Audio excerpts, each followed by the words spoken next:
கிராமத்து ஆறு மற்றும் நடைபாதை, அழகான காலை வேளை. சூரியன் உதிக்கும் நேரம். ஒரு தொழிலாளி விவசாயி தோற்றத்தில் கையில் ஒரு நீண்ட தடியை வைத்திருக்கிறார். தடியின் இரண்டு முனைகளிலும் இரண்டு பானைகள் தொங்குகின்றன.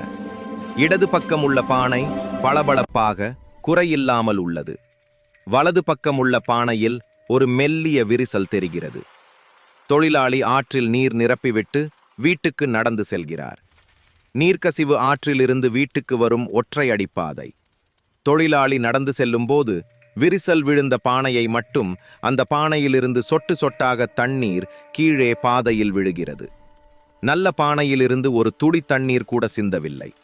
ஒரு பானை குறையில்லாமல் இருந்தது, ஆனால் மற்றொன்றிலோ சிறிய விரிசல். இதனால் தினமும் பாதி தண்ணீர் வழியிலேயே வீணானது. தொழிலாளியின் வீட்டின் வெளிப்புறம். காட்சி: தொழிலாளி பானைகளை இறக்கி வைக்கிறார். நல்ல பானை முழு தண்ணீருடன் இருக்கிறது. உடைந்த பானையில் பாதி தண்ணீர் மட்டுமே உள்ளது.